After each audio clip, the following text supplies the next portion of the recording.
I lived in Asia for about 18 years, from Singapore to Hong Kong and even in Shanghai.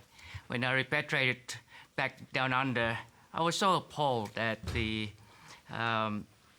marginalizing of the Chinese here. Essentially, it's questioning our national pride constantly. Now, most politicians say all the right same things, but their action often belies their voices. My question actually is directed at the two politicians on the panel.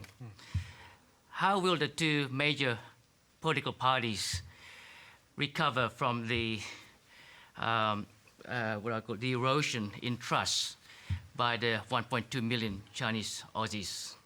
So, Steve, can I just ask you, you talk about the impact it's had on you and you've experienced this. What's been your experience? Here in Australia.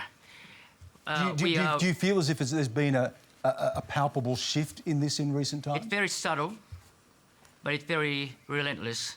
And I like to see some leadership from the politicians there. The example in that direction would be, for example, on the Liberal side, the Senator Eric Alberts, he questioned a Chinese Aussie. Well, just on that, the person in question is sitting next to me right now, Jiang. Take us through that experience and just quickly explain what happened. So there was a parliamentary inquiry into diaspora issues, and I put in a submission for that, emphasizing the fact that there is an increasing suspicion of Chinese Australians as well as generally Asian Australians in Australia due to the foreign interference debate. And I underscore the point that we should not put a higher bar for Chinese Australians to express their loyalty than other Australians. I was invited, very happily, I was invited to be in front of the hearing. And when I got there, I realized that they were actually not interested in hearing what I wanted to say about the increasing suspicion of Chinese Australians. But what they want to know is whether I would denounce the Chinese Communist Party. And how did that make you feel? It was a very strange question. It came out of nowhere. I was very surprised. I was wondering whether the same questions was asked for everyone else, was it just me?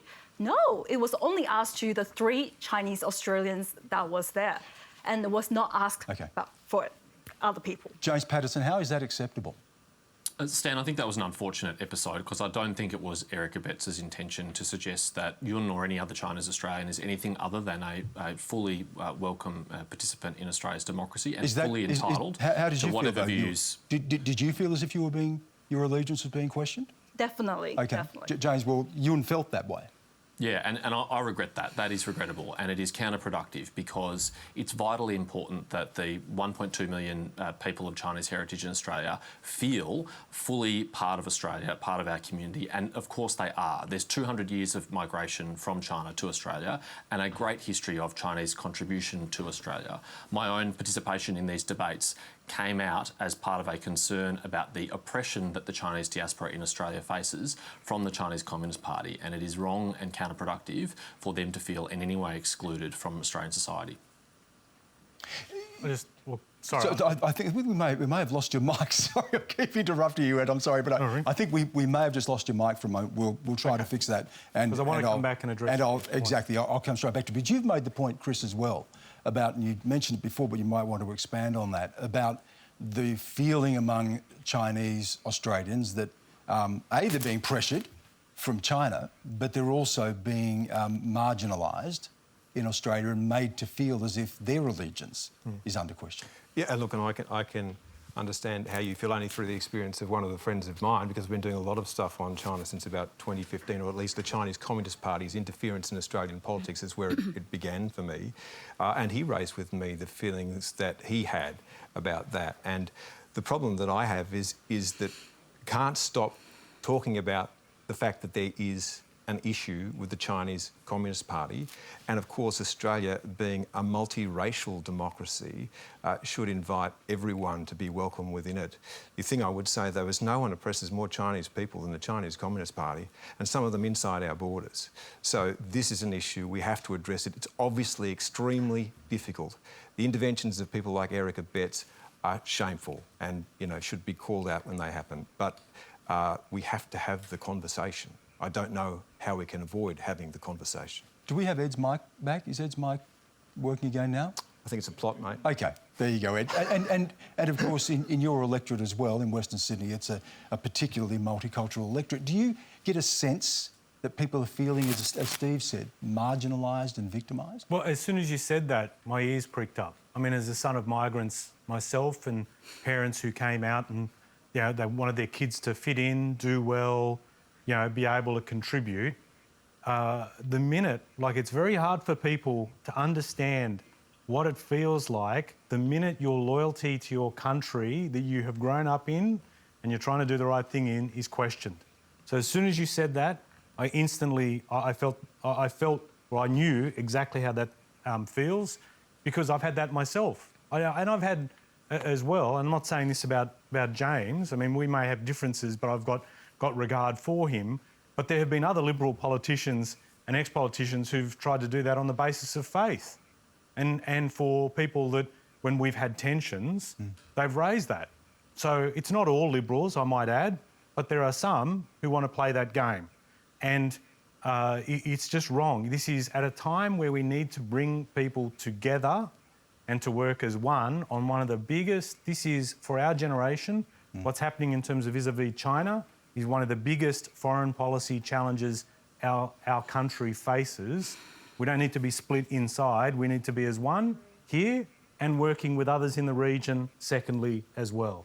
So I definitely feel that point. What do you think, Ed, contributes to this climate at the moment? Chris made the point that we still need to have the conversation. But if you look at the headlines now, and Paul Keating is being accused of being an apologist and Chairman Paul and whatever the headlines say, you've raised the point earlier that people who raise a dissenting view are now accused of being China apologists. And if you're Chinese, like you, and you are then accused of being a Chinese agent, potentially, as well. What's contributing to this moment, and why are we seeing such a hardened us and them type of rhetoric and reporting around this? So I appreciate on the one level, as I said a few moments ago, this is like one of the toughest tests we face as a country.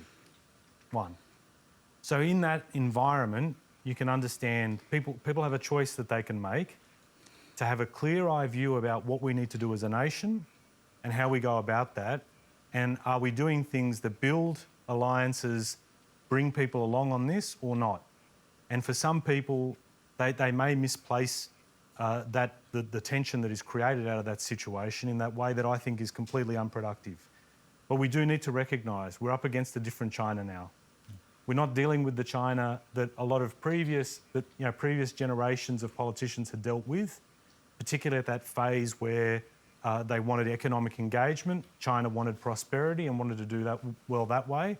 Now China is much more aggressive and assertive on the world stage. That is putting challenges on us all. And the way we're going to get through this is to be clear on our national imperatives, to also celebrate the value of the alliance that we have with the US and what that brings within the region, to work closer with people and our neighbours in the region, principally ASEAN, but also in terms of, if you look at Indonesia, Singapore and others, working closer within our region as well and bringing people together on that.